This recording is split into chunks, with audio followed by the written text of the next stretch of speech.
Hello, hello, hello, hello, hello, hello, everybody. How are you?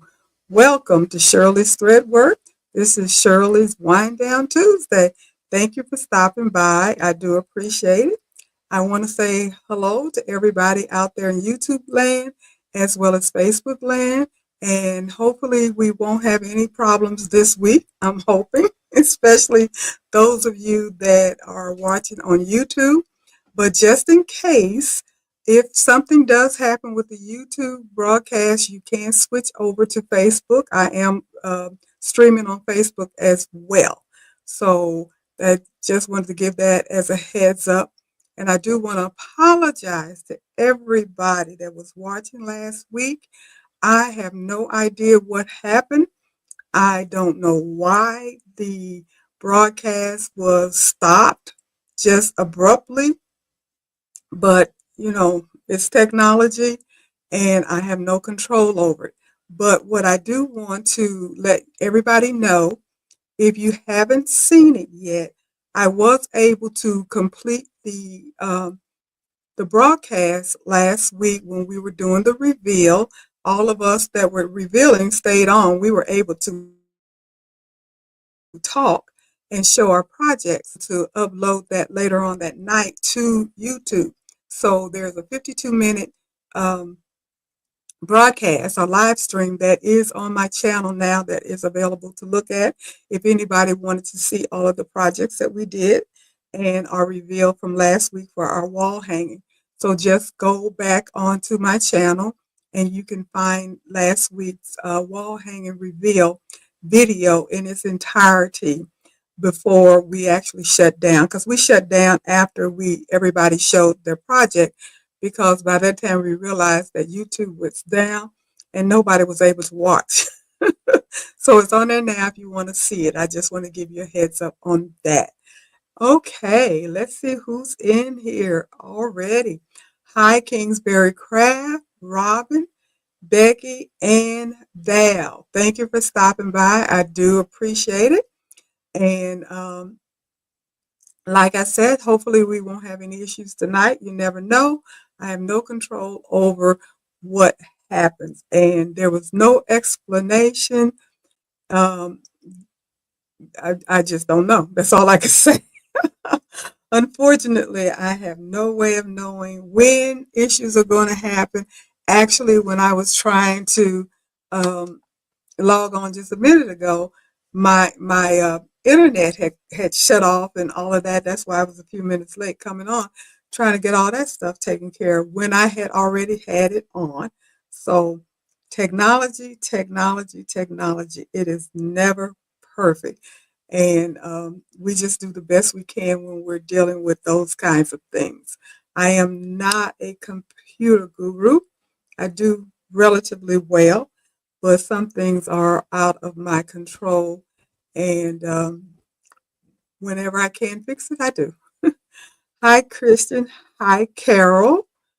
Um, Robin said technology is wonderful. When it works, it is. When it works. When it doesn't work, it is a pain, and you know where. I just don't know what to say. And things, the more advanced things become, the more issues arise because they have things so set up now that the regular layperson is not always able to figure things out and fix it, or quickly anyway. Sometimes you have to tinker with stuff and play around with it, and so forth and so on, and hope you get it up and running. So we're going to keep all of our fingers crossed that we won't have any issues tonight, and everything will be okay, and not have any of the same repeat from last week, because that was just crazy. I tell you, that was just crazy. I had no idea. I'm just talking and talking and talking, and then I'm looking at the numbers going down, and then I'm looking at names are in the chat, but nobody's chatting, and the numbers are going down. And finally, Leslie put up a note to tell me, she was in the background, and she put up a note to tell me that I was frozen on YouTube and that it had gone completely dead. And that's when I realized that That was the reason why the numbers were going down and nobody was saying anything, because you guys basically got kicked off and you weren't seeing anything. So when I went back and looked at what actually was broadcast, it we broadcast for about 19 minutes and then it went totally black. It was just gone. And I was like, oh my goodness. Oh my goodness. Had no idea. But I was able to. StreamYard does record all of the live streams that we do. And I was able to go into StreamYard and download it to my computer and then turn around and upload it onto YouTube. And that is the reason why it is on there now to view. So hopefully all of you that are interested in seeing it, those of you that are out there in YouTube land, Facebook land, and on the chat that want to see last week's live stream for the wall hanger reveal, it is out there. So hopefully that works. Carol, you say you missed the days of rabbit ears with tin foils on the TV to get a clear image. Easy fixes from the past. Or somebody stands up and holds that antenna in a certain direction in order to be able to watch that one channel that we were able to see that cut off at midnight. Oh boy, we're telling our age. I remember those days. I definitely remember those days. Hi, Marissa. Haven't seen you in a minute. Hi, Joyce. How you doing? Thank you for stopping by. And Kristen, I think I spoke to you. So, oh, my throat's getting a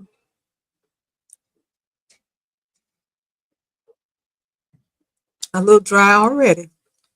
Well, follow up on last week. As you know, I wasn't feeling that well either. So I am feeling a lot better. Thank goodness. I did go to the doctor and found out that I had a bad sinus infection. That was what was really messing me up. And apparently I had it for a while. And that's why I was having the pain in my head, my ear, my throat. Everything was on the left side. And it was just paining me like crazy. And so got the medication and all of the stuff that I needed. And I have taken everything almost, it'll be a week tomorrow because I went Wednesday. So again, like I said, I'm feeling a lot better. So hopefully the bouts of cold and all of that stuff will be gone now that I have figured out what the issue is. So I am feeling a lot better. My throat still isn't 100%. My voice kind of comes and goes, gets a little scratchy, but I guess it's all of the allergens and stuff because I am around a lot of trees and stuff like that. So that's what's going on with me. So today I decided that I wanted to talk a little bit about Christmas or the holiday season, basically, and how do we stay motivated uh, with all of the things that we probably have put on our plate to have done for the holiday season. And I know personally, I tend to be my busiest when it comes down to embroidery and projects and things like that during this time of the year when I'm trying to get gifts together, get sales together, get orders together, and all of those kinds of things. Things just pile up, and you can tend to get overwhelmed. And when you get overwhelmed, you can do several things. You can just shut down and do nothing, or you can really have an issue, a mental or a physical issue that can occur. So what can we do about it to keep that from happening? Because that is not healthy for us and anybody else. Um, the people that are around us and what have you. So I just thought that this would be an excellent time to talk about it because in actuality, today is the 19th, I believe. I don't have my calendar in front of me. And so we have a little bit better than a month before Christmas. And if we are doing things to mail out, then that means we have just about a month to get everything made and mailed. That's not a long time. That's just 4 weeks. That's 4 weeks. And trust and believe if you aren't already up to date on your projects, I can imagine you're feeling a little overwhelmed. Luckily, I have cranked out several of the things that I wanted to do, but I still have a few more things that I want to do. And so that made me think about, okay, let's talk about this tonight because I know I'm probably not the only one. So I turned to my trusty AI to ask them the question about staying motivated and organized during the bustling holiday season and what and how to manage it so we can stay um, focused, organized, and healthy. Carol, you say you could quit work. You could quit work and that will give you enough time to get your project done. That may or may not help. I don't know. I don't work outside of the home and I'm still quite busy. So I don't know. You know, the more time we have, the more projects we tend to take up. I think that's how that happens. But anyway, the number one thing is to set clear goals. That's something I think that we tend to not do very well. We want to do some of everything. That's just kind of our nature. And you got to set clear goals. You need to outline what you want to accomplish every week and break down your large projects into manageable pieces. Think about what is important. What do you want to do? What do you want to accomplish? Set those goals. Write them down. Create a project calendar if you like. Mark off important dates and deadlines and keep on track with that progress. Mark off how much you want to get done per day and where you want to be by the end of the week and so forth and so on. How many projects you want to accomplish in a day, how much time it's going to take to do each project. Those are the things you need to do. So you got to set goals and you got to create a project of some calendar or a checklist of some kind so you can keep up with it.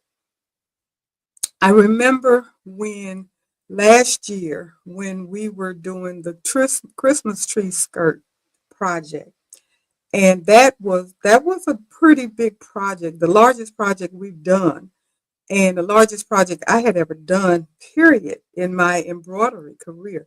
There was 45 hoopings that were involved in this putting the skirt together.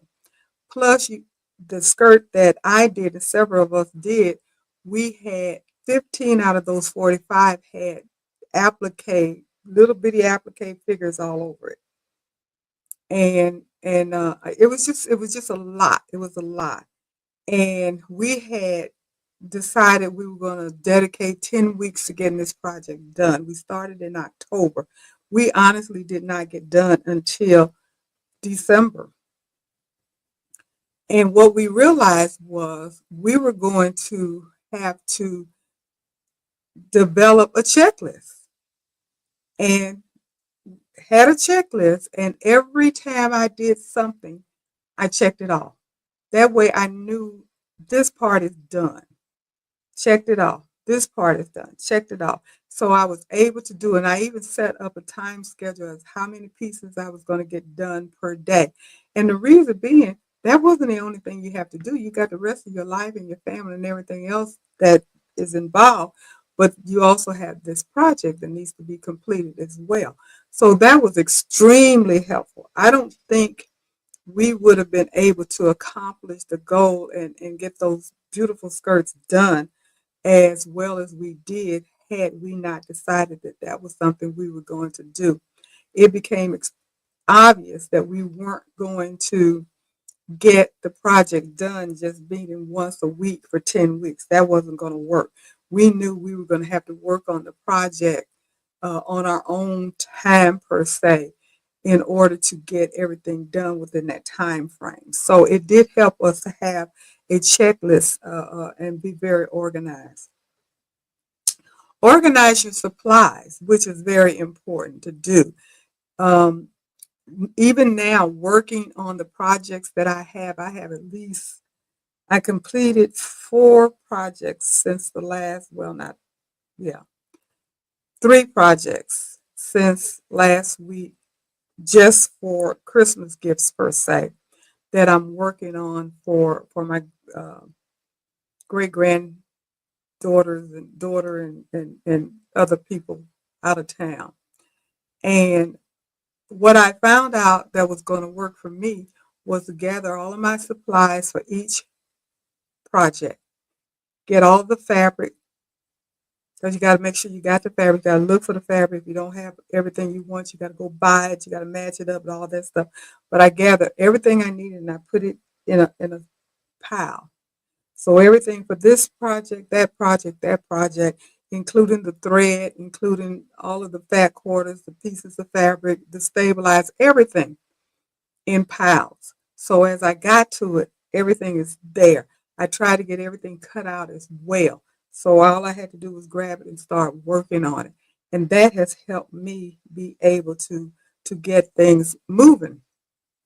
So it says to keep your materials sorted and within easy reach, use label bins or drawers for threads, fabrics, and tools. And being in my craft room, which is extremely small and busting at the seams, that makes it difficult because I have a place for everything, but I don't have enough room to spread out and put everything out there. So you have to be very strategic with that so you don't get overwhelmed. So try to find a place where you can set things up. And as I mentioned, it says make a checklist, list all the projects you want to complete, check them off as you go, and this will give you a sense of accomplishment. And it does. To be perfectly honest about it, I did some of the little cute little projects, the little side bowls that's trending and everything. I wanted to make some of those for my great granddaughter for some shirts I did for her, and so I made sure that I had all of the fabric and all of the stuff that I wanted and the shirt and all of that stuff and in one spot so I could just run through it. And once I completed a shirt, I was like, oh, one down, one to go. Completed the shirt. I ended up doing 3 of them. But every time I completed one, I was very happy that that was done. And when I got done with the third shirt, I would say, okay, now I'm done with that project. Set that aside. So that gave me a sense of accomplishment that I had completed that particular project. And I don't have to worry about that anymore. That's out the way. Stay inspired. Follow embroidery blogs, social media accounts, or join some type of community to keep your creativity flowing. And that's what we do now when we meet up every week and we talk about what we do. We talk about what some of our needs are, some of our concerns, our challenges. We give each other ideas. We encourage each other, appreciate each other, high five, and all of that stuff. It keeps us motivated. And I love the fact that we share ideas. And I would love for you guys to interact even more, ask questions, make comments, make statements, all of that stuff, because the people that are out here listening and watching and everything, they tune in so they can get something out of it. And everything doesn't necessarily have to come from me and from my mouth. It comes from the audience as well, from you guys. And that's why when you put up comments and everything, I share what you're saying because somebody else needs to hear that. Somebody else is trying to do it and may not know how or may have a suggestion that they want to share or something like that. So it keeps us inspired and motivated. Another thing they recommend is use project bags. Now, I did buy um, from Madam So. I know they were on Facebook promoting these pretty heavily, and I decided to get a couple of them to see how that was going to work for me. And I got these project bags. Move back. and this comes from Madam. So I do have some projects in it already, and testing it out, seeing how that works. And actually, I think it's a good idea. Unfortunately, I don't have any place to hang them up right now, like the demo is on the Facebook. But what I have been able to do is, like I said, gather my things that I need, my fabric and the shirts or whatever I'm going to do, and put it all in one place, my thread and everything. And so it's right there. I don't have to go here, there, and everywhere. I just took it, gathered it, put it there. So when I'm ready to work on that particular project that I just picked up, everything is in there. So tomorrow I'll be using that bag to start working on that particular project. Hi, Ann. How you doing? Thank you for stopping by. Hi, Pearl. Uh, thank you for stopping by. Um, take breaks. That's important. Don't wear yourself out. I take breaks. Sometimes, you know, one fortunate thing is for those of us that embroider, especially if you have a multi-needle machine where you can set up all the threads, it does give you a little break once you get the project started. Because I'm one of these watchdogs. I like to watch the work to make sure everything is stitching correctly and there's no issues or what have you. I don't go too far away from my machine when it's stitching, but I do multitask or just take a relaxation break while it's stitching so I don't feel overwhelmed or anything like that. But I do make sure that I keep my head clear and don't just tax myself too much. And you said that's a big bag. Yeah, it's pretty big. I don't know what the dimensions are for this project bag. The tag is still on here because I just got it. Um, 10 inches by 16 inches. No, the bag itself is 16 by 16. And then it does have a pocket as well. So you have an outside pocket too. And that's 16 by 10. So you can get a lot of stuff in there. It's kind of stiff. I don't like how stiff it is. Hopefully that'll break in, but it is a big bag. You can put a lot of stuff in there. And if you like to go to classes or travel with your uh, product and stuff, I think that's a good bag to use to take your stuff with you. And then you say you have a rebounder you get on after long arming or embroidering for a long time. So it's always good to take breaks. Hi Taisha, thank you for stopping by. And reward yourself. Treat yourself when you finish a project. That could be a small gift or simply some downtime doing something you love. Now, I don't get a small gift unless I go have a cup of tea or a cup of coffee or something along that line. But just to be able to just take a breather and relax and say, okay, that's done. Let me take a break before I start on my next project. And number 10, the most important thing I think is keep learning. Challenge yourself with a new technique or pattern to keep your skills sharp and your interest high. Now, during this time of the year, we all know that the internet is inundated. Facebook, YouTube, TikTok, all the social media have buy this, get this, do this, learn this. Here's a new trick, here's a new technique, here's a new hack. All of those, this is what's trending. All of that stuff is out here, just out here, just out here, just out here. So it can become an overload at some point if you aren't careful.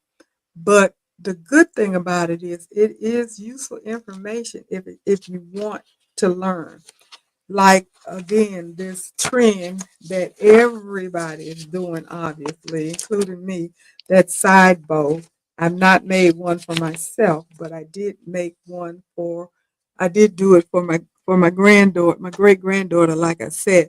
I did the little side bow, and I just wanted to try it out and see how it worked. And this is what I did for her, and it is what is Santa baby, and let me see the little side bow. So I thought it came out really cute, and it was fun. It's not hard to do. It's not hard to do. I did it on the 10 needle machine, and the only suggestion, well, the only thing that I do tell you is that if you're going to do it on the 10 needle machine, you have to turn your garment upside down because you want to be able to put the design at the very tip end of the shirt and stitch on it. In order to do that, it needs to be facing towards the back of the machine. So when you take it off, you can cut it. You can't go the other way. So that's the only thing that would be different than all of the tutorials that I have seen where they've done it on a single needle machine. You just flip it around and do it backwards. I had to remind myself that's the way to do it. And I did use sticky stabilizer, and I used my Durkee fast frame to line it up. And it was a suggestion that was made, which does work, is if you hold when you're putting your design on and you hold it up to the light, you can see through it and you'll be able to see where the seam is, and that helps you uh, make sure that you get the seam down the middle, the design, the applique down the middle. So when you're getting ready to cut, it is on that seam. And I have to admit, that ain't the easiest thing to do.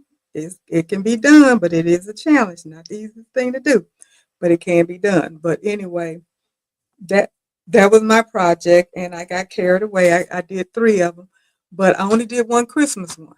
That's this one, because I wanted her to be able to have her cute little bow, side bow to wear throughout the year. And she's two, almost two and a half, and I got her three tees so she can wear it hopefully later on towards the spring and everything, and still be able to wear the cute little design. So I didn't want to put everything Christmassy because she'll probably only get one wearing out of that if she wear it Christmas Eve, Christmas Day, somewhere during the holiday, and then they'll probably put that away, and next year Christmas it'll be too little. So that's why I didn't make them all Christmas. I made the other ones more something that could be worn every day or any day, put it that way. So that was one of the projects that I did. So the next thing I decided to do, since we are doing, most of us, I'm sure, doing our holiday projects, I said, what are some of the popular holiday theme embroidery designs that can be created, um, that are quick and easy? What's popular? What's out there? We all know the side seam bow, and if you go on to anybody's embroidery site that does digitizing anything, Etsy, Creative, um, I haven't been on there. Etsy, Embroidery Library, Urban Threads, Designed by Juju. Those are the ones I know for a fact. They have so many different bows now. They got Christmas trees, reindeer, Santa Claus, um, elves, the Grinch, just regular bows. I've seen them all. I believe it's Designed by Juju has the bow that's free and the a pair of scissors that's free, because I downloaded a pair of scissors and a bow that's free. And so if you're interested in doing that project, you don't have to buy it. John Deere also has some of the bows as well. So I've seen everybody with bows. Trust and believe me, if that's something that you're interested in. So that's a very popular thing. Uh, besides that, snowflakes. The snowflake design is always a hit during the holiday season. They can be simple or intricate. You can do freestanding lace. You can do um, mylar. You can put them on anything, table runners. You can make ornaments out of them. I made ornaments out of mylar um, snowflakes. Don't know where they are. They're packed away somewhere. But I do plan to show you guys some. If not next week, it'll be the next week. I might even make a little short demo and put it on my channel because it is a really easy project to do and they turn out really cute. The mylar snowflakes or any kind of mylar design, but the mylar snowflakes are so pretty using the freestanding lace, and you can decorate your entire tree and it just sparkles like you have um, metallic thread or something on there. That iridescent mylar tissue that you use makes it really, really pretty. Gnomes are very popular. Gnome designs have become increasingly popular. They add a touch of whimsical to the holiday project, and you will see all kinds of gnomes everywhere. Santa, Mr. and Mrs. Santa, elves, everything. You even see the ones that actually have the fur beard, all of that stuff. Christmas trees, classic Christmas trees designs. They're versatile and can be used on a variety of items from stockings to pillows to blankets to bibs to onesies, everything Christmas tree. Um, Wreaths as well. Embroidered wreaths can be used as wall hangings or decorate, even holiday cards. Wreaths are just, these are just some suggestions of things that are popular and that are quick and easy to do if you're trying to think about something to make for somebody that's not going to take up a lot of your time and energy. And you probably already have tons of designs that you can use. You don't even have to go buy anything. Personalized baubles, adding monograms or names to a bauble design makes for a personal and thoughtful gift. Everybody likes monogram things. That's what made me fall in love with embroidery in the first place. Is just seeing monogram, my initials and stuff on the sleeves, cuffs and collars and shirts. What can I say? I can't even find it over here. There it is. There it is. Me.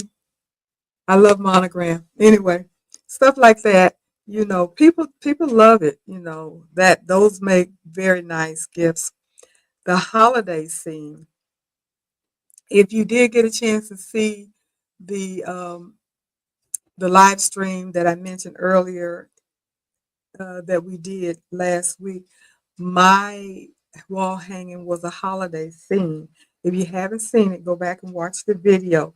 But it is very pretty. It features a cozy winter scene with Santa Claus and everything. It has a gingerbread house and all of that. So, the winter scene, cabins, festive gatherings, all of that can bring a warmth and some nostalgic feeling to your project. So those make excellent gifts. You can put them on pillows, wall hangings, towels. You can make it and frame it. Right now, if I'm not mistaken, Embroidery Library has those type of things. They have two sales going on. One is the Santa Claus stuff, and I think it's 50% off, and the other one is like the Christmas scenes and stuff, and they're like 65% off, or vice versa. But anyway, I was looking at that today. I don't need any more Christmas designs, but they got tons of them out there, and they've been putting everything on sale for the past month, I believe, pertaining to Christmas. So if you're looking for anything like that, it's there. And of course, the always familiar Santa Claus and reindeer and Mrs. Claus and snowmen, those traditional holiday characters are always popular and a good choice. And don't forget holiday quotes. Embroidering festive quotes or phrases can be a special touch to your holiday decor, which brings me to the subject of Christmas cards. If you've never made or embroidered a Christmas card, created a Christmas card with embroidery, this is a good chance or opportunity to try it because um, they are beautiful. They are really beautiful, and you can be as creative as you like to be. What I do highly suggest that you be sure you have a design, a user design that is specifically digitized for cards to stitch on cardstock because the punching will rip your cardstock if it is not digitized properly. And I know for a fact that Embroidery Library, as well as Designed by Juju, have lots of cards. Designed by Juju has a whole boatload of cards that you can get that you can use for making embroidered cards, be it Christmas or any other sentiment that you want to make. I know also, because I think I got it last year, she has the font, the alphabet font that is specifically digitized to stitch on cards. And that way you can come up with your own saying, even though you may get the design for the outside of the card, but you want to put something in the inside, a statement of some kind in the inside. If you have that font set, then you can create your own statement and put it in and embroider it on another piece of card on the inside and make it look just like something that you purchase out the store, except for it's going to be even more pretty or precious because one, you did it, is homemade and it's completely personalized. And if you throw in some metallic thread, it's a hit. It is a hit. So do think about that and give it a try if you haven't done it ever before. I'm going to make a card and show you guys what it looks like because it is really, really good. Now, I know, Taisha, you're on here, and I'm trying to think about the name of the paper that you suggested that we buy that you say stitches even better than cardstock. And it's something watercolor, I believe. If you don't mind putting that on here so I can tell everybody what it is so maybe they can check it out. I haven't bought any yet. I just have regular cardstock, but I'm going to try what you mentioned because you said stitches a lot better. And then I'm going to make some cards. And that's probably what I'll send out this year. At least a few of them. I don't send out a lot of cards anyway. But I think that's what I'm going to do because I really, that's a gift in itself. And I guarantee you, if you do that, that person is going to keep that card. I did my a birthday card for my husband 2 birthdays ago, not his this birthday, but birthday last year. He still has that card. He still has that card. And he keeps it because it's something that I embroidered, something that I made for him. And so I'm pretty sure if you did that and sent it to somebody else, that they would do the exact same thing. It is going to be something that is going to be cherished. So give that a try as well. Um, I look to see what would be 10 easy to make holiday embroidery projects that make wonderful gifts. And then I also looked at what would be the most profitable for those of us that actually do businesses.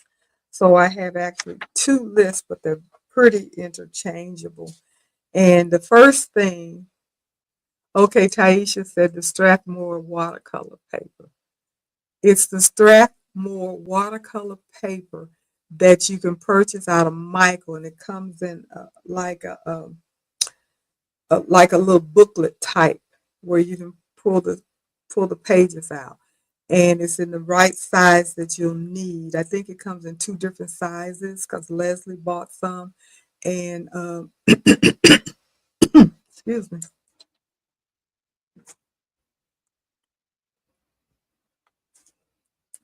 So it depends upon what size card you want to make. But I'm going to get some of that paper and try it and compare it to how it works with just regular cardstock. Because I used regular cardstock when I made my card and it turned out fine. But she says that this works even better. So I'm going to see how that works. But if you're interested in it, then check it out at Michael's. It's the Strathmore watercolor paper. Um, and she said she purchased hers from Michael with a coupon because I think it's a little pricey. So you might want to use a coupon of some kind if they have one and check it out. So back to easy to make projects, festive tea towels. Add holiday themed designs to plain tea towels. Those are festive. I have several of them in my Etsy shop, and um, they they do make wonderful, wonderful gifts. Everybody like, especially during the holiday, you want to decorate your kitchen just as much as you want to decorate the rest of your house, and to be able to hang up a nice festive tile is something that is really nice. Number two, Christmas tree ornaments. As I mentioned, personalized with names or festive images are on there. You know, freestanding leis, anything like that uh, would be nice. And they sell pretty good. Holiday greeting cards, we just talked about that. Embroidered hoop art, small frame pieces with holiday quotes or images. You can just make your own little design, not design, but y'all excuse me because I'm reaching, but wanted to show you this is a frame art that I made and it's in my shop and it's from Screen. So that's something that would make a very beautiful gift to be given, a keepsake. Now it's not they're very easy to do, very easy to do. The screen stitching is really really easy to do. It can be a little time consuming because it's so dense and you need a dense design. If you're going to do any screen stitching, you need to use a dense design. And so it takes up a lot of thread, but it's still a wonderful um, gift or design or something that you can sell. Gift bags. Instead of buying bags, make a gift bag and let that gift bag be a gift. You know, two for one, or your um, name tags or gift tags. You can also use those as gifts, and they do sell as well. And those can be number six is stocking stuffers. You can use those things as stocking stuffers. All of the stuff that I just mentioned are good stocking stuffers, or you can do mini stockings and embroider with initials or small designs or what have you. Pot holders. Functional and festive kitchen accessory pot holders and coasters, table runners. Those are things that people love during the holidays because people like to decorate their tables. I love decorating my table. Napkins, pot holders, coasters, towels, runners, anything that you can put in the kitchen area, dining area, because that's where people gather during the holidays, and it helps you to beautify that area. Also, utensil holders. Those are some things that you can make, and they're very popular. And bookmarks for book lovers with holiday designs. You can get the traditional bookmark or you can get the corner bookmarks. Those things are easy to make. Now, they also went on to talk about what's profitable, personalized tote bags. Now, you wouldn't think that that would be something that lots of people would, I guess because I got a zillion million totes. I wouldn't buy a tote. I'm going to make a tote. Wouldn't buy a tote. But tote bags, customized aprons, that goes back to the kitchen. As I was mentioning last week, I always or usually will just decorate an apron for the holiday because when I cook, I use an apron. My husband say, and my kids say, "Well, I know when Mama getting ready to throw down. When she puts that apron on, she ready to throw down." Because I don't know, I'm old fashioned, and that's what I always did. We always wore aprons to cook, and I have aprons. I collect aprons. I like aprons. If I'm gonna cook, I need an apron. I went over to my son's house a few years back, and I was helping to make something. He didn't have an apron. I'm like, I need an apron. I need an apron. No apron. So I went out and bought an apron and left it there. I said, so the next time I come here, at least I got an apron to put on. If I'm gonna do any kind of cooking or anything, I'm not messing up my clothes. I need an apron because you can get messy in the kitchen if you're really doing some stuff up in there. You can get a little messy. You need an apron on. So aprons make good uh, gifts, and they're popular. Embroidered pillows, beautiful, beautiful. I know we are getting ready to start working on our next project since we completed the wall hanging. And this particular project is going to be a free fall, meaning we will make whatever we want to make. Nobody's going to be making the exact same thing like we've done in the past where everybody did toast, everybody did quilts, everybody did wall hangers, everybody did rope boats, so forth and so on. This time I decided, or we decided, that we're just going to, just throw caution to the wind and go for it, whatever it is that you want to make. And I've been trying to ponder and ponder and ponder. And I had even said last week I was going to make a certain thing. And I thought about it and changed my mind. You guys didn't know this, but I'm not making that bench pillow that I had said I was going to make because I'm not going to use it anytime soon. I'm going to make something that I really want and need, and that's going to be throw pillows. So embroidered pillows are really nice gifts. You, I didn't make it last year, and I'm not making them this year for Christmas. But I will be working on them, but they won't be Christmas pillows. They're going to be just regular everyday pillows. But I made Christmas pillows every year to put on my couch. I didn't make it last year because my husband went out and bought a bunch of pillow covers to decorate. He decided he was decorating the house last year. And so when I looked up, he had the whole thing taken care of, which was fine. It was really nice and cute. And he had bought these cute little pillow covers and stuck our pillows in those covers and decorated. And it worked really fine. And it saved me time because I didn't have to do it.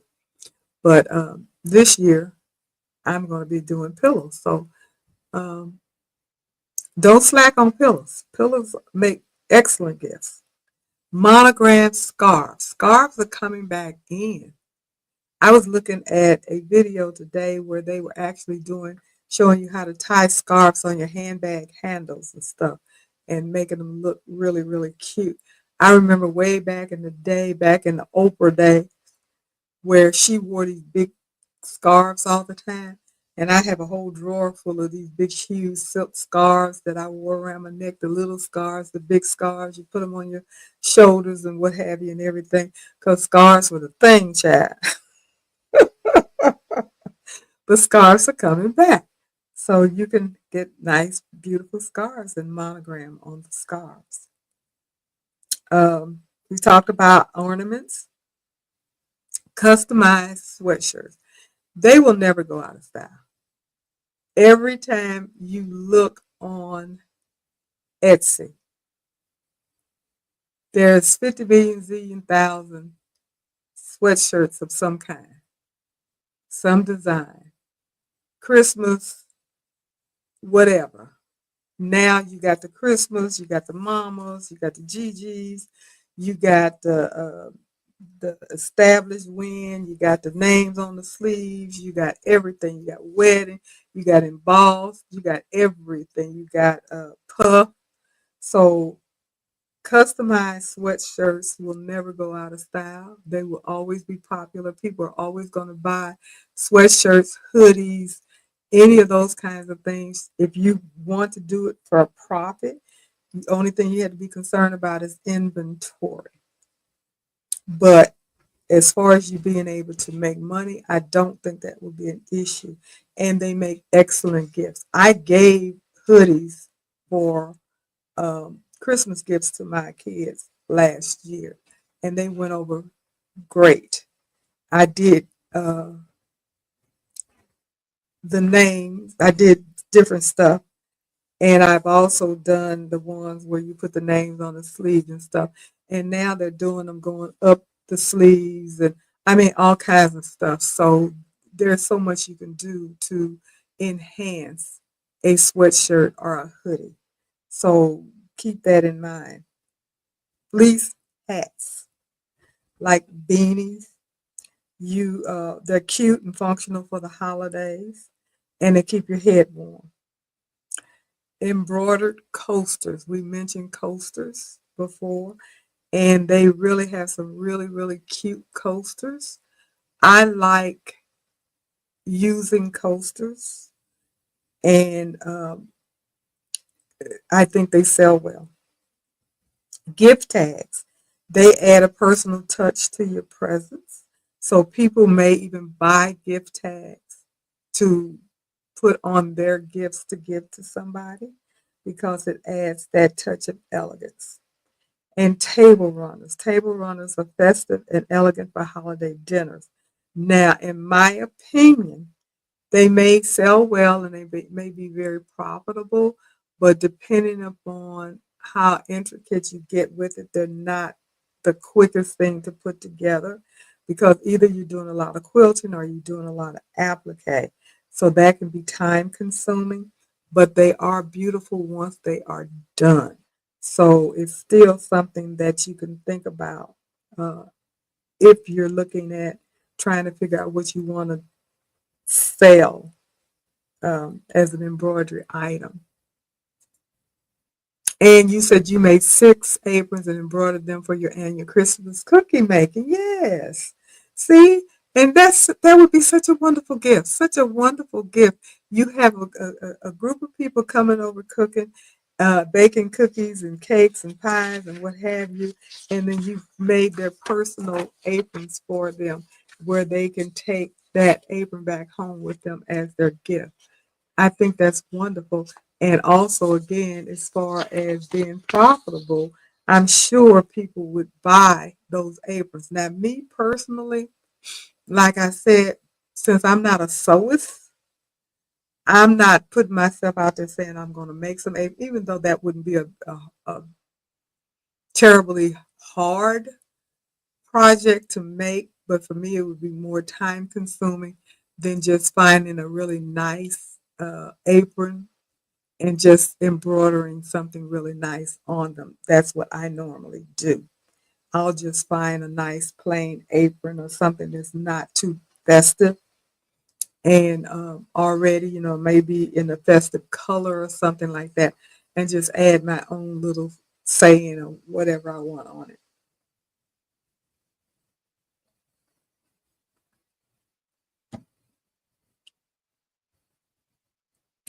So those are just some things that I wanted to bring out about Christmas, Christmas gifts, Christmas ideas, Christmas things that you can make quick and simple, and things that are profitable. But going back to the initial statement about the conversation tonight is staying motivated and not getting yourself stressed out. Hey, Danielle. Oh, you need some strategies to stay focused. I went over the strategies to stay focused, young lady. But what I'm going to talk about now is how to maintain, uh, lower the stress level because the holiday season can be stressful. But there are several ways to protect your mental and your physical health during this time because we know that with all of the things that we tend to put on our plate during this time, I remember when my when um, I was in my house. My kids and everybody were younger, not children, but just younger adults. Everybody came to my house for all the holidays. I was the meeting place. I had a big house, and that was the whole purpose of getting the big house, was a place where everybody could come and gather, because that was something I've always wanted. And every holiday, my house was packed. And when I say packed, I'm talking about 20 plus people. And oftentimes 20 plus people literally slept in my house for several days. We gathered. We gathered, and I cooked. Thanksgiving, Christmas, birthdays. It was 4th of July, Labor Day. It wasn't anything to have big gatherings at my house. And I don't I don't do that anymore, obviously, which I kind of miss a little bit, but I really physically can't do all that now anyway. But I do remember the stress that went along with it, because I was still working then. I was, of course, I was much younger, but I was still working then. And I would always make sure that I had a Christmas party for my friends, my girlfriends. I called it the ladies' Christmas. I forgot, the ladies' Christmas gathering or whatever. And I would always have anywhere from 15 to 20 of my friends, co-workers, what have it, all female. And I wasn't embroidering or doing anything like that. So I would always go around and find cute little gifts and stuff, just little trinket type stuff. And everybody got a little gift. And it would be a brunch, and I would have all the food and everything. And that was my way of saying Merry Christmas to my community, to my friends. And I did it every year. And people looked for it. They would even call me up. You having your party this year? You having your party this year? It became an expectation. Everybody wanted to come to the party, because we would drink mimosa, we would eat, we'd laugh, we'd sing, we'd play Christmas music, and just fellowship, have a good time, and I loved it. Then you turn around, and here comes Thanksgiving dinner, all the fixing, all the food, all the desserts. And then here comes Christmas, same thing. Now, mind you, I didn't have to do every dish, because we had some really good cooks in my family. And so people would fix this, fix that, fix this, what have you. But it was all done in my house. And we just enjoyed it. It was really, really fun. But when I look back on it, it's like, that was some stressful stuff. You hear me? That was some stressful stuff, trying to organize all that and keep everything going, and doing the cooking and doing this and doing the shopping and doing the cleaning up and doing all of that. And then even one year, the Y2K, I never will forget the Y2K, where they said the world was going to shut down, and all, the world was going to end in 2000 and so forth. And I decided, well, if this is going to be the end of the world, I want us all to be together so we can go out together. So I had the New Year's party again in my house. All the kids, all the grandkids, all my siblings, and some of their kids. We gonna party at my house. We gonna party like it's 1999, because it was. And that was a lot of fun. So again, more stress, more fun, more partying, all of those kinds of things. So bring it to 2024. I don't do any of that anymore. But I know there are people out here that still do stuff like that. I imagine. I don't know. Things have changed. Stuff costs more. Times are different. I don't know. But you put stuff on your plate. Sometimes you have to stop and think about what's realistic. What can you do, or what should you do? Should you be doing that? Now, I wouldn't even begin to even think about trying to do all that stuff. Now, even if I had the space to do it in, or people were close enough around to come. No, I wouldn't do it. It's too much. It is way too much. You have to set realistic expectations. Avoid putting too much pressure on yourself to create the perfect holiday. It's okay if things don't go exactly as you planned them to go, because trust and believe me, they won't. Murphy's Law. Murphy's Law. Things are bound to happen, and you have to accept that. But you have to make sure that you are realistic in your expectation when you're planning for the holiday. This is to keep your mental health safe. And again, take breaks. Nothing is more important than making sure you have time for yourself, whether you're somewhere just relaxing, reading a book, taking a walk, practicing being mindful, um, anything that's going to help you recharge. You need to make sure you do that. You can't just keep going and going and going. You're not the ever ready battery. Stay connected too. Reach out to friends and family. Social support is crucial for mental well being. You don't want to be alone during the holidays if you can help it. So many people are depressed during the holidays because, like I was mentioning about the things that I used to do, I don't do those things anymore. I'm not around those people anymore.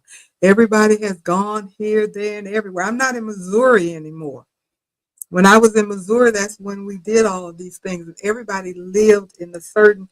It Missouri was kind of like central because it's what the middle of America, so it's easy for people to come from the west and from the east and from the south and from the north. You know, I had people that would come from Chicago, from Portland, from Virginia, from Mississippi, from everywhere that would just come to me in Missouri. Now I'm on the east, so everybody got to come this way, and it's a much further distance. Things are different. Things are different. So that could easily be a depressor for me. And sometimes it is. I have to be honest about it. I miss those days. I miss doing those things. I love to entertain. But I also know I have my limits. There are certain things I cannot do anymore. And that's okay. But I don't want to be isolated. That's not healthy. So don't be isolated. Stay in contact with friends, even if you have to do it via the phone, do it FaceTime. Wonderful thing about FaceTime, I'm telling you, I love to be able, the fact that you can FaceTime or Zoom, because you can actually see the people, talk to the people, and enjoy without the money that it's going to cost to travel or what have you.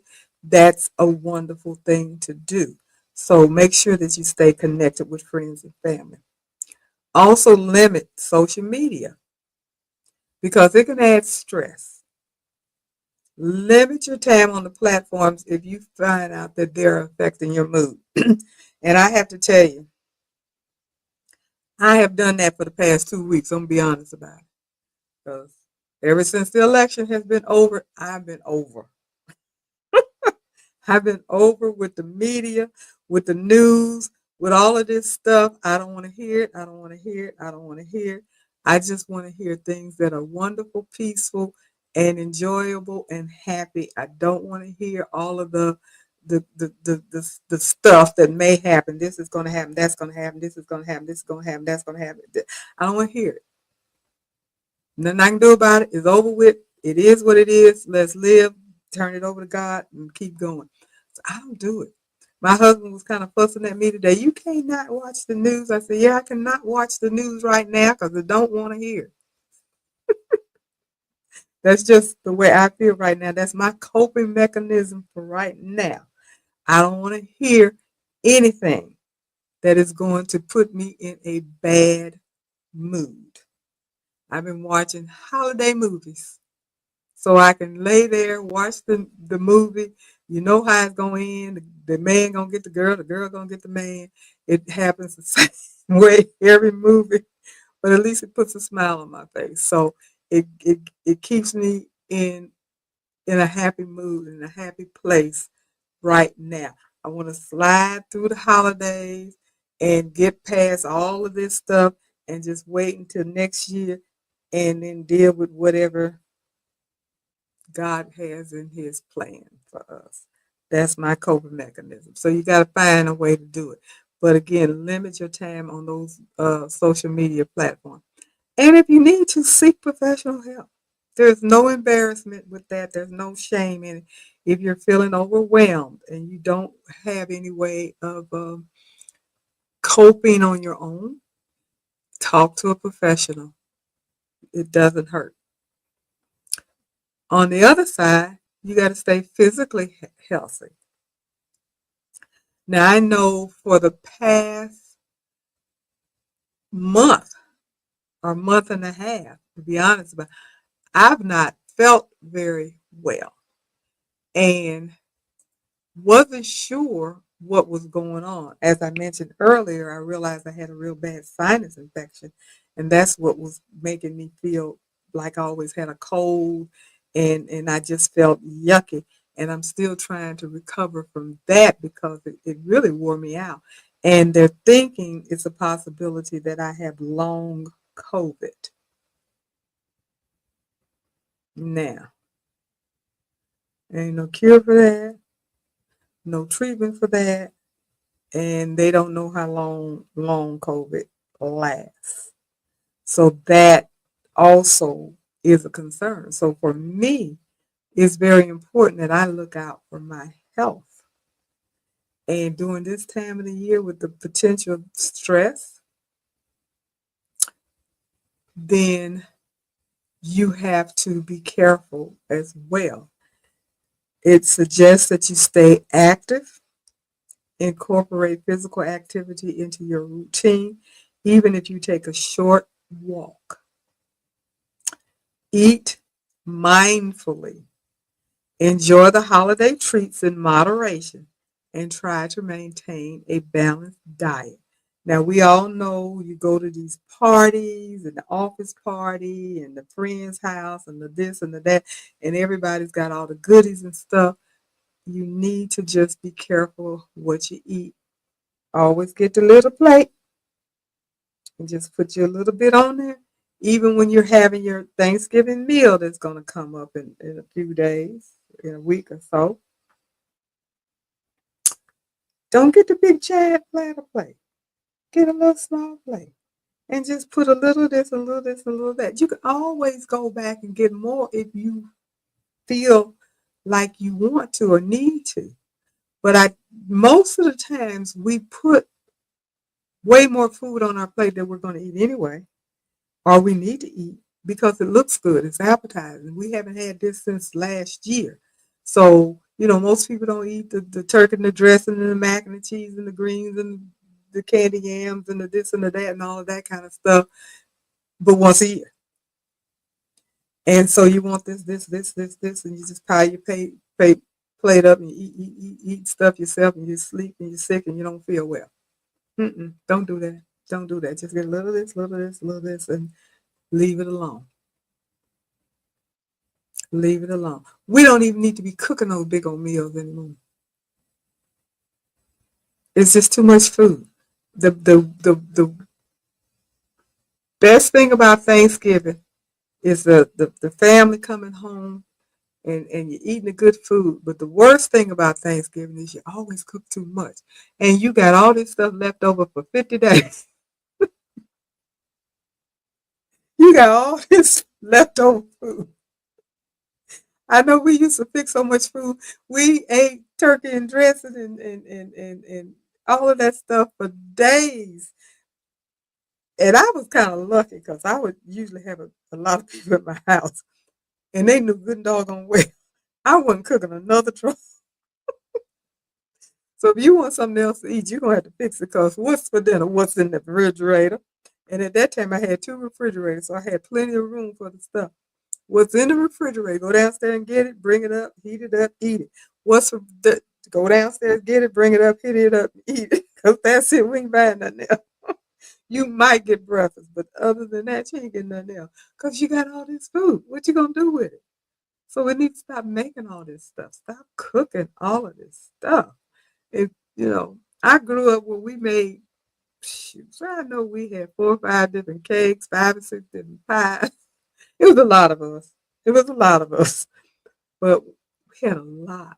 And it was just a lot of food for the holiday, especially the grown stuff, especially all that sweet. Because I'm telling you, we would bake cakes like there was no tomorrow. We had to have a chocolate cake, a caramel cake, a coconut cake, a pineapple upside down cake, a jelly cake, a peanut butter cake. Oh my goodness, we had so much stuff. It was so much stuff. All the sweet potato pies, all of the banana pudding, all of the oh gosh, I don't even remember what else we had. Apple pies, all of that stuff. We had all of that stuff, and it was just too much. So eat in moderation. Do not eat up all that food. Don't make yourself sick. Drink plenty of water, especially if you're consuming alcohol or caffeinated beverages. Make sure you stay hydrated and drink plenty of water. And get enough sleep. Right now, that's one of my biggest problems is getting enough sleep. My sleep pattern is totally whacked.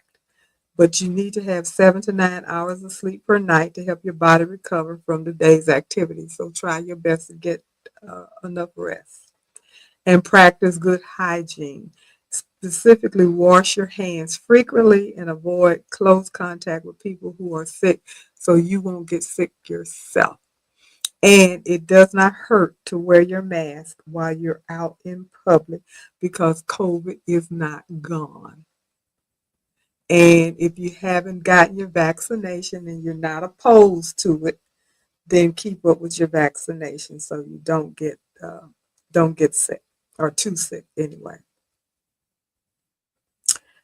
General tips: plan ahead, organize your schedule to avoid last minute stress if you can. Make your list and prioritize your task.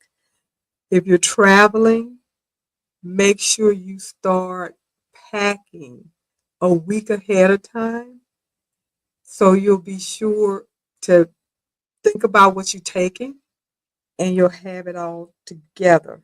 So you're not trying to pack and figure it all out at the last minute. If you know what your activities are going to be wherever it is you're going, then you want to pack for that particular activity. If you're going somewhere where you're going to have to go to a dress up place for a meal or whatever, party or whatever, make sure you have that dress up outfit and the shoes and everything, the jewelry, all of that stuff with you and pack so you don't leave anything because that's money you have to spend if you get wherever you're going and you got to run out and buy something that you could have brought. So just be organized. Budget, budget, budget, budget wisely. Financial stress can be a major factor during the holidays, so set a budget and stick to it. That's difficult to do because we want to buy things for the people we love. And everybody's out there trying to sell it to you. So just be mindful of that. Don't make bills that you don't need to make. And then you're stressed out all next year. Then you got to start this all over again. And be sure to say no when it's necessary because it's okay to decline invitations or requests if you're feeling overwhelmed. You don't have to attend every party. You don't have to invite people over that gives you stress. It's your house. If you don't get along with somebody, they don't have to come. You're not obligated to invite them. And you're not obligated to attend if they invite you. Decline respectfully because you need to maintain your sanity. This is time for love, forgiveness, and all of that. And if that fits into your needs right now, by all means do so. No grudges, none of that. But if it's something that you feel that's going to upset you, then don't get upset. Don't ruin your day and everybody else's day. You got to make sure you look out for your mental health. So, um,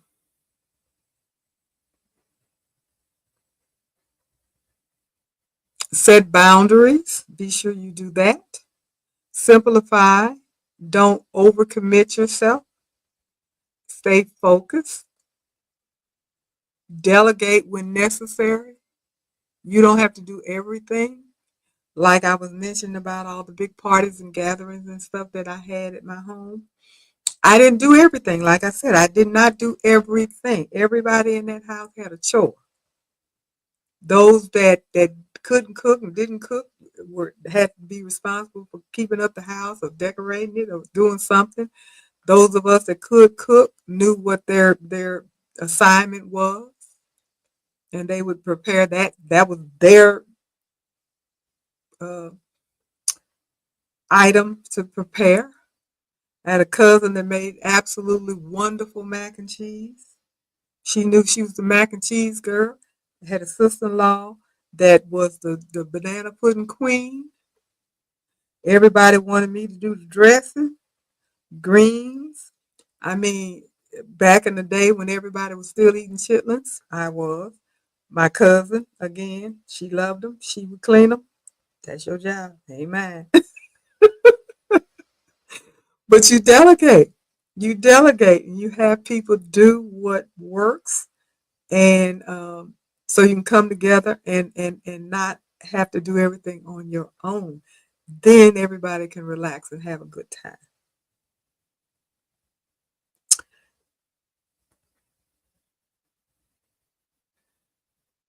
When it talks about professional help, if your anxiety feels unmanageable, consider speaking with a mental health person.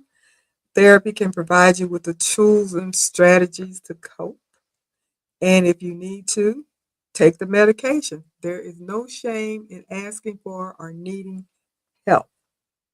Anything that's going to help you manage your anxiety, because it's usually just temporary, anything that's going to get you through it. And for cognitive techniques, challenge negative thoughts. Identify and challenge any negative or irrational thought that may be contributing to your anxiety. Don't allow yourself to become overwhelmed. Focus on the positive. Make a conscious effort to focus on positive aspects of the holiday season and practice gratitude. Keep in mind what the true meaning of the holiday season is. All of this frivolous commercialism, stuff that we get caught up in, is not the meaning of Christmas as we know, or the whole holiday season. The Thanksgiving, the Christmas, Thanksgiving is exactly that, giving thanks. Thankful for the year, thankful for your blessings, thankful for your family. All of the other stuff is just, stuff. You don't have to worry about it. Christmas. We all know what the reason for the season is. It's not Santa Claus. It's not giving or receiving gifts. We were given the ultimate gift. So we don't have to be worrying about all of those things as well. Just do what your heart tells you to do, what your pocket tells you you can do, what your mind and body allows you to do, and then just be happy and thankful that you were able to do that. And just don't stress. If you don't get it done, you don't get it done. I had planned last year to make those um, Santa and Mrs. Claus wall hangings, the ones that you'll see that I did for the reveal, if you watched the reveal. Bought those designs last year, had wanted to do them last year. I didn't get around to it. So I did it this year. No big deal. It got done. I did it. But I couldn't fit it in. It was just too much stuff that I had to do. I was too busy. And I decided, nix that. It's not getting done. No big deal. That's what you got to do. You got to set priorities. Whatever you want to do, that's the most important. Do that. Leave the other stuff. It's just one day. That's the one thing that we tend to do with the holidays, with weddings, with birthday, all of those things. We just plan and plan and plan and plan and stress for one day. And I don't know about you guys, but for me, oftentimes it turns out the next day to be a letdown because you have this big, your head is full of this expectation and all of the planning that you did, and everything was going to be so much fun and wonderful and all of this stuff. And then the day comes, it never turns out the way you had imagined it to be. Something always goes wrong. Trust me, something always happens to change it the way you imagine it to be. And then the very next day, it's over. You still don't have that same anticipation and expectation because it's over. So you kind of you on a high, now you're coming crashing down. And then that's where that depression falls in. So don't put so much emphasis on planning for that day. Just let the day be. Just let the day be as it is. Yes, we're going to get together. We're going to have fun. We're going to laugh. We're going to reminisce. We're going to eat. We're going to, exchange gifts. We're going to be love for the moment. But don't let that just be the focus for the one day. Let that be something that you do every day. Every day. That's where your joy comes. That's where your joy comes. And then you don't have that big letdown. You don't have that big letdown. Um, Let me see what you guys are saying here. Hey Jenny, how you doing? No problem. No being late. Robin, I do Christmas every year, and my sister-in-law does Thanksgiving. Although this year she decided no more Thanksgiving. Things change. They do change. I get it. I understand. I don't even know. I doubt at this moment there are no plans for me. My oldest son is having surgery on Thursday.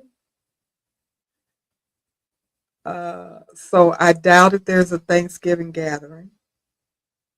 Christmas, my daughter's going out of town to see her granddaughter. My youngest son and his new wife are not coming up here from Florida this year. So the gathering that I'm used to having is not going to happen for Christmas. So my Thanksgiving and Christmas this year is going to be totally different than what I want, what my expectations usually are. But it is what it is. I have no plans right now. And again, as I just said, it's just a day. It's just a day. The day will come and the day will be over with, and we'll be okay. So I'm just accepting it to be that. My husband suggested that we go out to eat for Thanksgiving. I ain't keen on that, but who knows? That very well may be what we end up doing. I don't know. But I do know that it won't be a whole lot of rattling pots and pans. And that very well may be the same for Christmas. I don't know. But I'm not going to let it get me down. It's just a day. I'm going to enjoy the day. If I don't physically see everybody, I will be able to FaceTime people, Zoom people, that kind of stuff. So it's no big deal. It's just a day. And we'll move on from that. Hi, Margot. How are you? And Carol, you said we've decided that if the weather even we have decided that if the weather even might turn snowy, we will no longer take a chance on driving for holiday. No more young and dumb driving. Less stress. That part. That part. As we get older, we make better decisions. Things that we thought that was absolutely necessary that has to happen, we realize it don't have to happen. It really doesn't. We will be okay. And Daniel said, that's true. I have been teaching my dad how to use his iPhone. It gets great to see his face on FaceTime. That is true. See, that part, I do. I really love the fact that you can FaceTime, you can Zoom, you can see people, you can talk to people. You don't really have to physically be there. It's nice to do that. It really is, but not at the expense of being overwhelmed and stressed out, is what I'm saying. Um, we have to protect ourselves as we get older, and the majority of us on here are older, depending upon how you interpret that. But there are things that we don't have to do that we felt we had to do when we were much younger. When I was much, much younger, in my late teens, early 20s, we had to go out, honey. We had to go out and party. That was just it. You going out on the holidays. Nobody sitting around at home. Girl, please. But then you realize as time goes on and you start having your children, your own family, your own home, then you want to have traditions and you want to do this, that, and the other. And it's much more fun realizing that you don't have to be out in the streets. You can be at home with your family and enjoy it. And that becomes a tradition and something that you enjoy. And people come over and you fellowship and what have you. And then as you get older, those things change as well. Because now they have their own families. They have to do their own tradition. Like my daughter is a grandmother now. So now she has to go and be grandma. Things have changed. She has her own family now that she wants to spend time with. So that's just the way it is. That's just the way it is. So just keep these things in mind so we can manage our stress, stay motivated, make sure that we're doing what's going to keep us healthy mentally and physically, and also think about the stuff that we can bring it back around to what we love doing anyway, and that's embroidering, things that we can make and produce to give as gifts and are to sell and get it all done within these next 4 weeks that we have left, because you got to get stuff done and ready so you can get it mailed out so people can have it in time enough for the holiday. So again, we don't have that much time left. What is today? Today is the 19th of November. Let me see. I didn't change my calendar. So Thanksgiving is next week. It is a week from Thursday. So, and then Christmas. So we actually have 1, 2, 3. We really only have 4 weeks if you count Thanksgiving week before Christmas. So that may really give you only 3 more weeks to do the stuff that you need to do, because if it's something that needs to be mailed, you got to get it in the mail. So time is short. It is short. So if you're still trying to figure out what to make, you need to hurry up. And if you haven't started making things, you are way behind. And if you're going to make things, pick stuff out that is not going to be too daunting, something that is going to be quick and easy that you can make and get it done really, really quickly. And so you can get it out the way.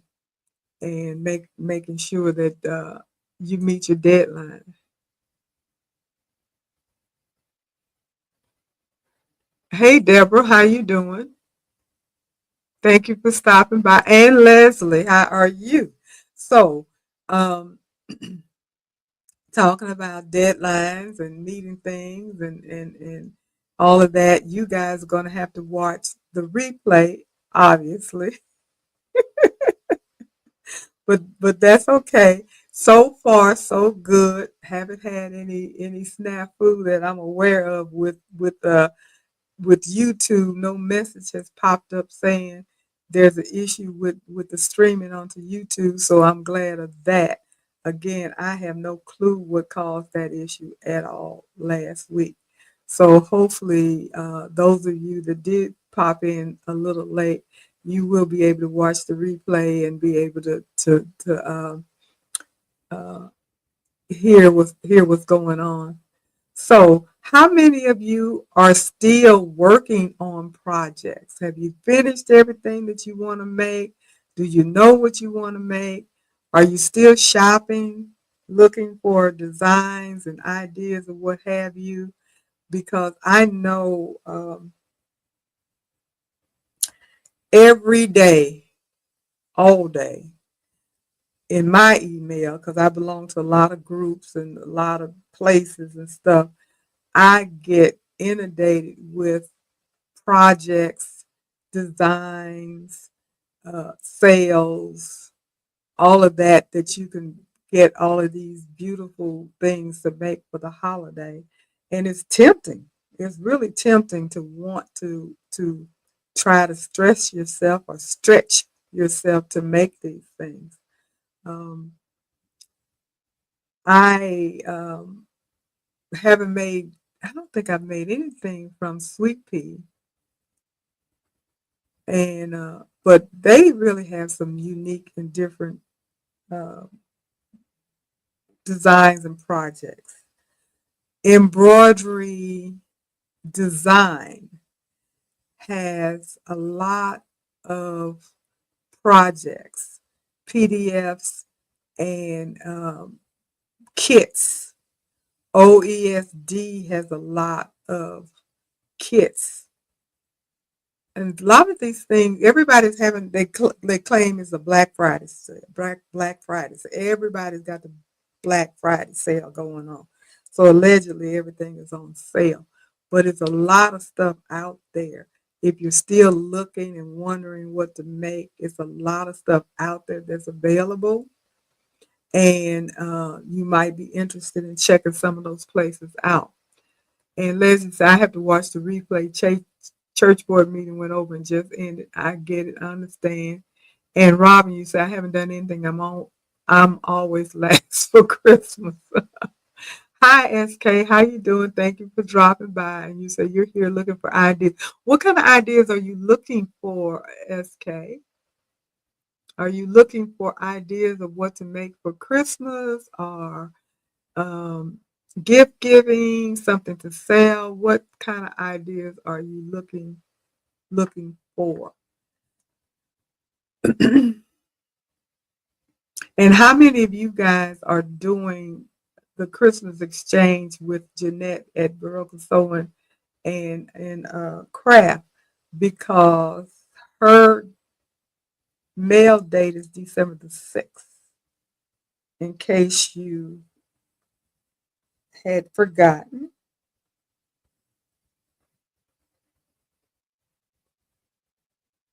December the 6th. So, okay, 2 weeks, 2.5 weeks if you're counting the rest of this week. 2.5 weeks, and everything has to be done in the mail. So get to stepping with that. If you're still trying to decide, I tell you, I've been puzzling my head. I think I have finally made up my mind what I'm going to do. Now I got to get it done. Okay, SK, you say you're new to embroidery and you need something simple for a single needle. Something simple for a Christmas gift. Christmas towels anything, um, tiles are simple. I recommend that you float. If you know about floating, because I for me tiles are hard to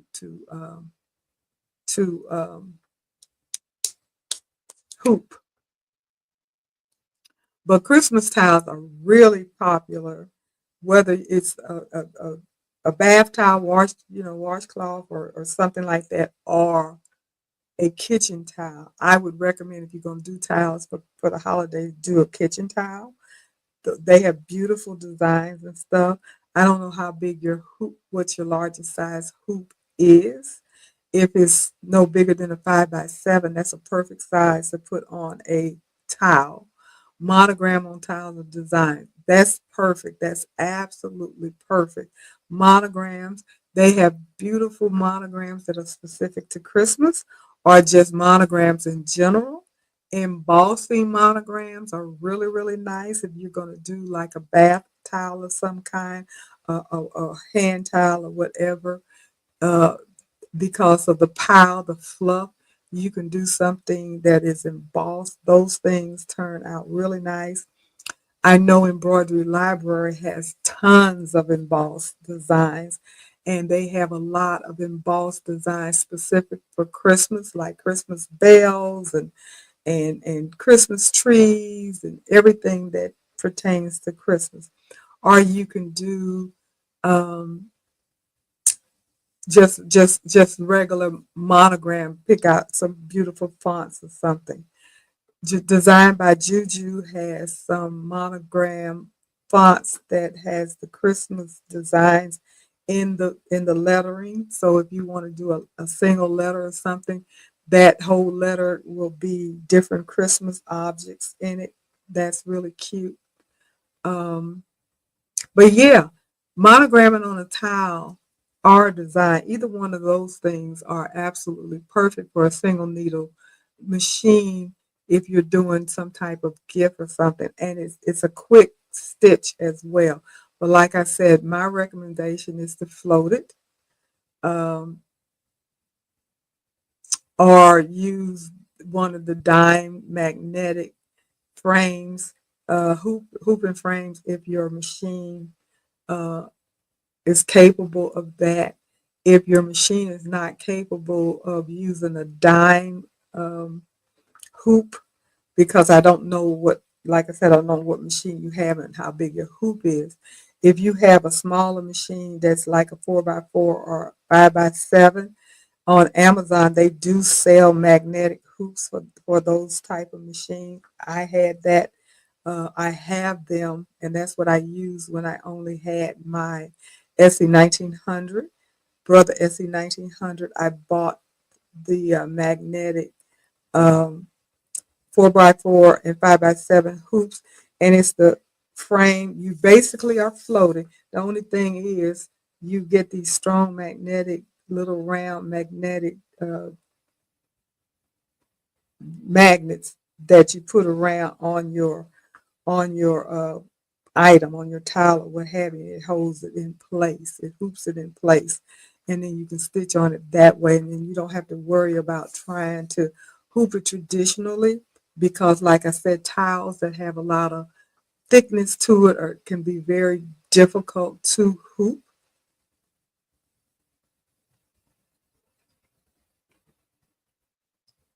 But you can, Margot, a person asks you to do 3 sets of tiles for her. I'm waiting for the person to pay. Yep. Get your pay up front, sister girl. Get your pay up front. You don't do nothing without getting paid first. Make that money, and they have to understand, because if they order it off of any uh, Amazon, went to the store, whatever, they're gonna pay for it up front. So if they want you to make it, then they need to pay for it up front. That's just the bottom line. And don't be shy about telling them that. And if they want it in time enough for Christmas, they need to get to stepping. That's my advice to you. They need to go ahead, make up their mind, drop the dime, And so you can go ahead and get started, especially if you got to get the towels. They need to be able to give you the money so you can get your product, so you can get started on it, so you can get the turnaround in time enough, and they're not holding you up from doing something else that you might want to do for yourself. So make sure you emphasize that. I would reach out to that person and find out if this is something that they seriously want you to do, and give them a drop dead deadline and say, I need the decision and the money by X date, or I won't be able to get it done for you for the holidays. Because you don't want to rush. You don't want to rush. And like I said, time is ticking. We really only have a good three and a half weeks to get all this stuff done. And it's scary to say that, but it's true. Today is the 19th of November. Thanksgiving is next week. And Christmas is the month after Thanksgiving. So, and you got to have time enough to get it made and get it to them, unless they're picking it up. And if you got to buy it, you got to have time to get it. If you got to order it, if you're buying it retail out of a store or something, then your price is going to be more. So, yeah, you need to get them motivated, get them moving, and say, this is what you got to do. Because I tell you, I was shocked. For some reason, I wasn't even aware that Thanksgiving was next week until I was listening to the TV and somebody mentioned Thanksgiving is next week. And I'm like, what? Really?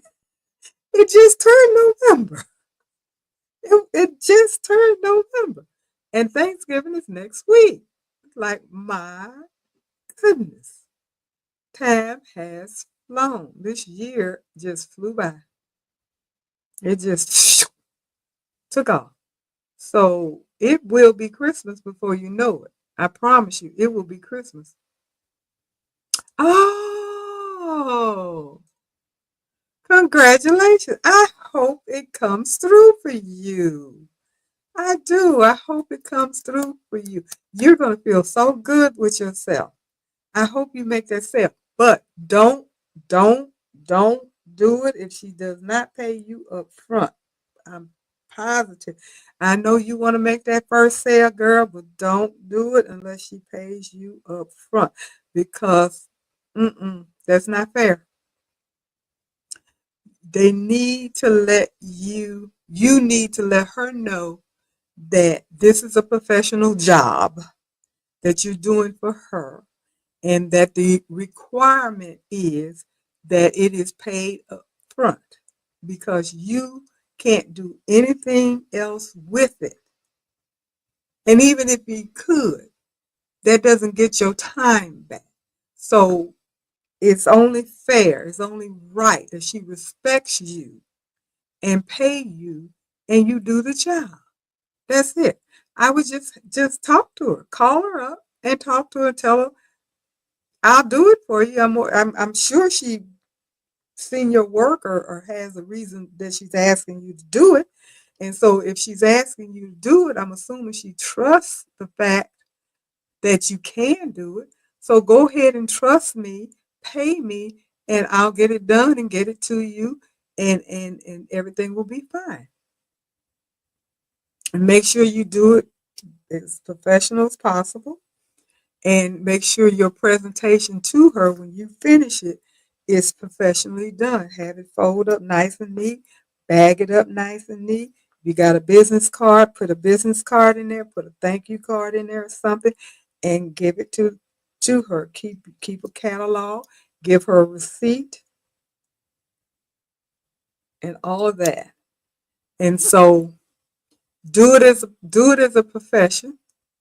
She'll see you as being professional, and then hopefully word of mouth will get you some more paying jobs. And there goes your business. That's how it gets started. So yeah, congratulations. I hope it goes for you. I hope she'll step up to the plate and go ahead, and I don't know what your fee is, but be fair with it. Be fair with yourself. Make sure of that. You said 3 sets of towels. So 3 sets of towels for me is 9 towels because a set is 3 or 2. Bath towel, the hand towel, and the washcloth. That's 3.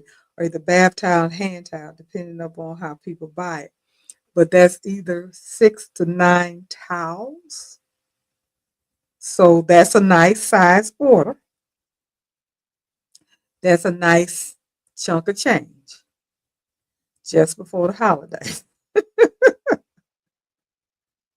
So good luck with that. I hope that works out for you. I really do. Let us know if it does. And Jenny said, you're right. I couldn't believe next week is I'm serious. I am so serious. I was shocked when it just didn't dawn on me. It didn't dawn on me the next week was Thanksgiving. I remember, I guess it was last week, I was telling my husband, I said, they got all this Thanksgiving food stuff out here in the grocery store so early. I don't know if that was last week or week before last, but I just thought it was out there too early. Obviously, I was wrong. You go in the grocery store and you see everything under the sun to make Thanksgiving dinner. And I'm just looking at it and walking by. I'm just looking at it and walking by. Like, why they got all this stuff out here so? Because I'm thinking it's still the first of the month, I guess. That's crazy. But yeah, it's next week is Thanksgiving. A month from now, it will be Christmas. So time has come. Trust me.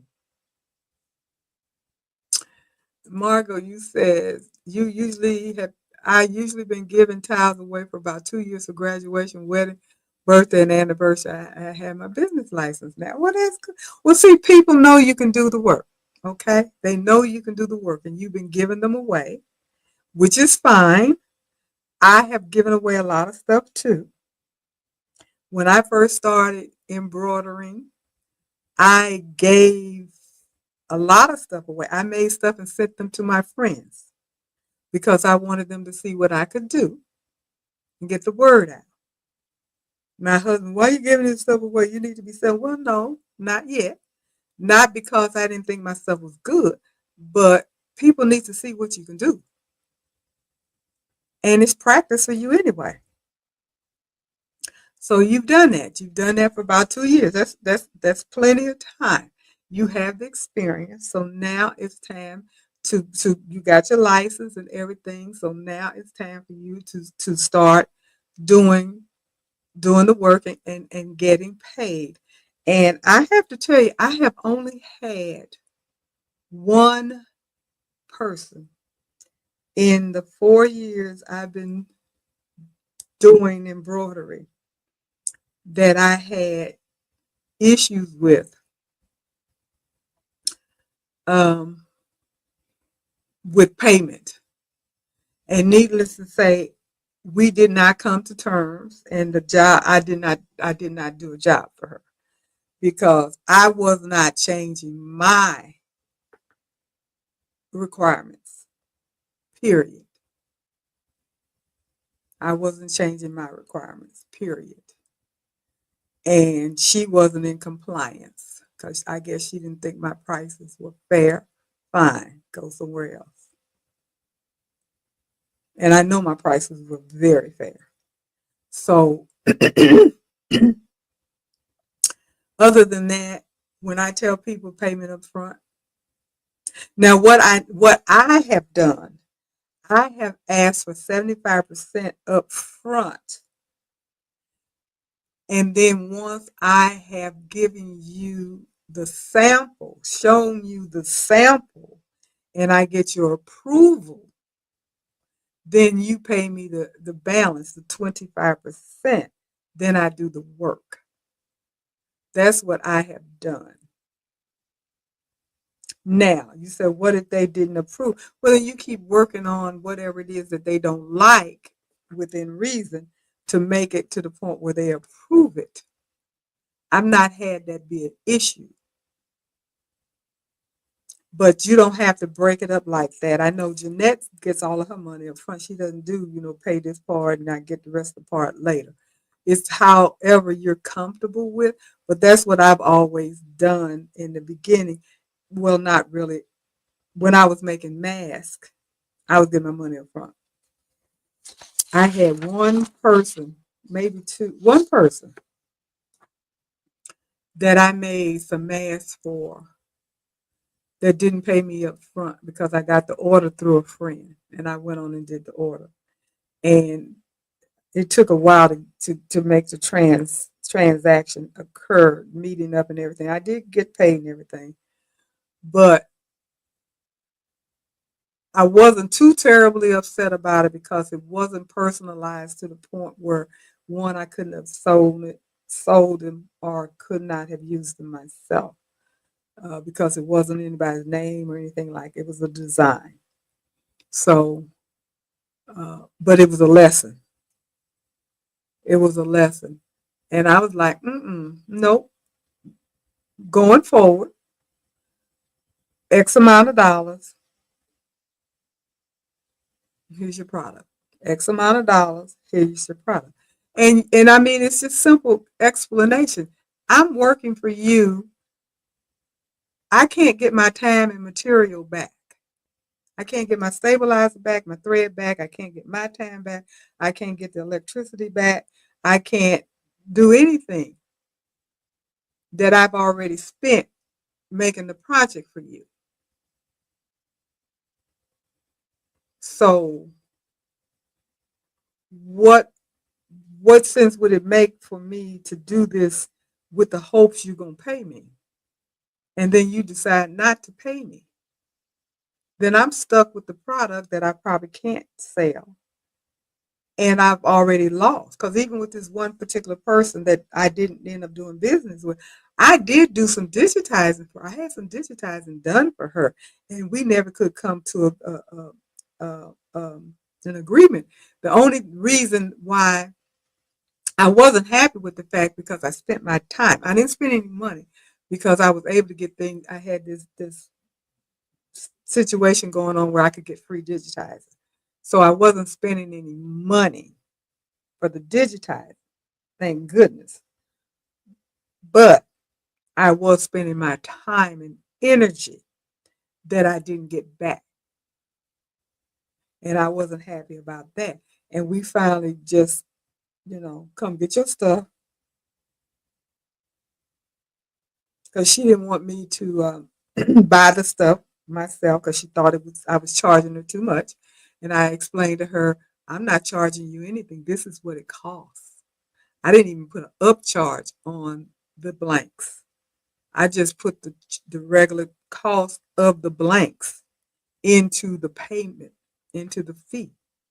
So no, I'm not charging you too much. This is what it costs. And then when she looked herself, she realized that what I told her was the truth. Then she went somewhere else and bought some really cheap stuff that when I got it and looked at it, I was glad that we couldn't come to an agreement because it was cheap stuff that was going to look a hot mess if I had tried to do anything with it. And then she wouldn't have been happy about that either. So, sometimes all money ain't good money. Sometimes it just pays to just say no. And with that lesson learned, I'm like Jeanette now. I'm not gonna go back and forth with you. I'm gonna tell you my price. This is it. Here's the agreement. You don't like it. Okay, sorry, I can't help you. And move on. Do I want the business? Yeah, I want the business, but it ain't worth it. It is not worth it. It's not worth going through all of those headaches because you're not going to get a doggone thing off of Amazon. You're not going to go to anybody's store, Macy's, Dillard's, Bloomingdale, wherever you may shop elsewhere and get anything without paying for it up front. That's not going to happen. You go on Etsy and order something, you're going to pay for it before it gets shipped to you. So what makes you think that That's not the way it should be with me or with you. Pay up front. That's just how it goes. Jenny, yeah, never turn on your machine until you get paid first. And don't turn on your machine for anything less than $15, period. Nothing less than $15. I don't care if it's one letter on one napkin. Nothing less than $15. It's not worth it. It's not worth it. You got your license. That wasn't free. You are in a business. So you got to handle yourself and do as a business person. But yeah, don't turn on that machine until you get paid. Period. Do not do that. Because if you do it once, then it's going to be the expectation all the time. And then that part is not going to be fair to you. And it really isn't fair to her because the next time you're going to change and demand the money, then she's going to be upset because she said, "Well, I didn't have to pay you up front first, so why now all of a sudden I have to?" No, no, no, no, no, no. Start off the way you started, the way you want to end it. But I do hope that it all works out for you. I do hope that she will go ahead and make the decision to give you the job and pay you and let you do it. And let us know how all of that turns out if that's the case, because I would really be glad for you to get your first paying customer. Because I tell you, it's a good feeling. It really is a good feeling to know that people. And then when you do a project for somebody and they pay you and then they like it, that makes you feel even better. I don't care how long you've been doing it. When somebody says, "Oh, this is beautiful. I really love it." That's a good feeling. It makes you feel really, really good. So yeah. Hi Trisha. How you doing? I know I see people coming in here late, which is cool. It's no big deal coming in here late because everything is recorded. And hopefully, like I said, there's been no snafu this particular time, so people will be able to watch the replay because I always have way more people watching the replay that actually come into the live to chat, but that's okay. Watching the replay is just as good. Don't forget to give me a thumbs up. That is extremely important. Extremely important. Thumbs up. Subscribe if you have not subscribed. Hit that notification bell so you'll be notified whenever there's any video that goes up, whether it's live or just a video to my channel, which I will be getting back into that again. And comments are extremely important as well because I talk about it all the time. The algorithm for YouTube and Etsy, all of that, they look at people's participation and interest, and if you show that you are participating and you're interested in the content or the content creator or what have you, that moves you up the line, and more people get a chance to know that you're out there and exist, and it helps the channel. So that helps me. So hit the like button, hit the like button, hit the like button, hit the like button. Give me some likes, give me some likes. I appreciate it so much if you would do that. And if you're just watching and you're not in the chat, when you do look at the video, hit the like button, please. If you're watching it on your TV, I know you can't hit the like button on your TV, but you can definitely do it from your phone. So I know when I watch YouTube, oftentimes I'm watching it on the big screen, but I have the channel on my phone as well in order to be able to chat and hit the like button and everything. So it can be done. It can be done. And again, like I said, it is extremely helpful to the channel. It makes everything go better. So I know that a lot of people or several people came in here late. That's okay, no problem. However, it is 10 o'clock. It's 10 after 2. 10 after 2. It's 2 after 10. It's 2 minutes after 2. I must be getting tired. I don't know. It is 10:02. There you go. It's 10:02. So, with that being said, I am going to go ahead and sign off. so I can start following my own advice and making sure that I get enough rest, because I know I've been off with my sleep, not getting my rest, not going to bed on time, and doing all the crazy stuff and I'm actually drinking grape juice and not drinking any wine because I'm still trying to get whatever's going on, get done with the medication they gave me and all that kind of stuff, and get myself together. Um, so no alcohol consumption and everything. And for you ladies, Robin and Val and Joyce and Taisha, Leslie, Danielle, Deborah, all you guys, see you guys tomorrow night. And with that being said, I'm going to say good night to everybody. You guys have a wonderful rest of the week. Thank you so much for your support. I do appreciate it. And I will talk to you later. I do have some things that I want to do for next week for you guys. Oh, yeah, one more thing before you go. Remember that my goal is to hit 2,000 subscribers, then I'll do another giveaway. I just want to let you know, thank you, thank you, thank you. My numbers have been going up. So I'm very, very close to it, but not close enough yet. So if you haven't subscribed, please do. If you know anybody else that may be interested, please advise them to subscribe as well so I can hit that 2,000 mark before the end of the year. That's my goal. I hope I am able to do it. Then I'll be able to do another giveaway for you guys. So you guys take care. Talk to you later. Good night.